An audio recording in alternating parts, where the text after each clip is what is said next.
আজ আমি কই মাছ দিয়ে দারুণভাবে একটা রেসিপি বানিয়ে দেখাবো, তাও কিন্তু 2-3 উপকরণ দিয়ে বানিয়ে দেখাবো। তো প্রথমে আমি কই মাছ নিয়েছি, কই মাছের আঁশ ছেড়ে জল দিয়ে ভালোভাবে ধুয়ে নিয়েছি, আর নুনও দিয়ে দিয়েছি, হলুদটাও দিয়ে দিয়েছি। এবার কই মাছের মধ্যে ভালোভাবে লাগিয়ে নেব। আর পুরো ভিডিওটা আমার সঙ্গে থাকবে, তাহলে বুঝতে পারবেন কীভাবে বানাচ্ছি। আমার চ্যানেলে যদি নতুন হয়ে থাকেন আমার চ্যানেলটাকে সাবস্ক্রাইব করে আমার সঙ্গে থাকবেন, বেল আইকনটা অন করে রাখবেন পরবর্তী ভিডিওগুলো পাওয়ার জন্য। তো ভালোভাবে আমি লাগিয়ে নিয়েছি, কড়াই বসিয়ে দিয়ে সাদা তেল দিয়ে করে নিয়েছি। তো তেল গরম হয়ে গেছে, কই মাছগুলো দিয়ে দিয়েছি।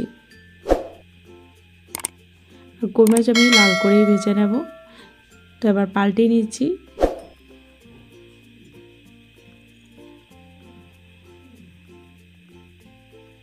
আমি যেভাবে কই মাছ দিয়ে রেসিপিটা বানাচ্ছি অনেক কিন্তু সহজ, অনেক সিম্পল, আর খেতে কিন্তু অসাধারণ লাগে। তো লাল করে তো ভেজে নিয়েছি, এবার আমি উঠেও নিচ্ছি। তো ওই তেলের মধ্যেই আমি রসুন কুচুনাটা দিয়ে দিয়েছি। রসুনটাকে হালকা লাল করে ভেজে নেব। আর আমি প্রথম থেকে শুকনো লঙ্কা বেটে রেখেছিলাম। রসুনের সঙ্গে শুকনো লঙ্কার বাটাটা কিন্তু অনেক ভালো মানায়, খেতে কিন্তু অনেক ভালো লাগে। এবার রসুনের সাথে ভালোভাবে মিক্সড করে আমি ভেজে নিচ্ছি কাঁচা গন্ধটা যাওয়া পর্যন্ত। এবার দিয়ে দিলাম হলুদ গুঁড়ো, এটা কালারের জন্য। আর প্রথমেই তো বলেছিলাম 2-3 উপকরণ দিয়ে বানিয়ে নেব, অসাধারণ লাগে। কিন্তু 2-3 উপকরণ কিন্তু বানিয়ে খেলেই বুঝতে পারবেন কতটুকু অসাধারণ।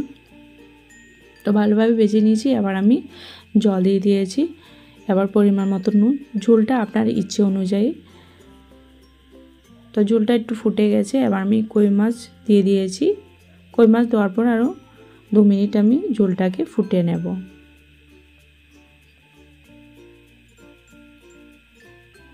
একটু নাড়িয়ে নিয়েছি।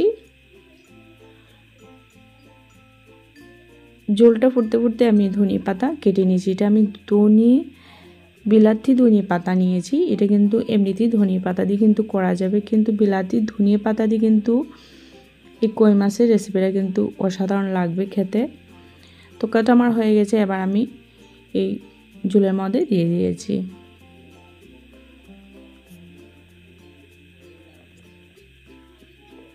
তো হয়ে গেছে, এবার আমি বাটিতে উঠিয়ে নিচ্ছি। রেসিপিটা আপনার কাছে কেমন লেগেছে অবশ্যই কিন্তু কমেন্ট করে জানাবেন। আর ভালো লাগলে একটা লাইক করবেন, শেয়ার করবেন, আর অবশ্যই বানিয়ে খেয়ে দেখবেন। আর কেমন লেগেছে অবশ্যই কমেন্টে জানাবেন।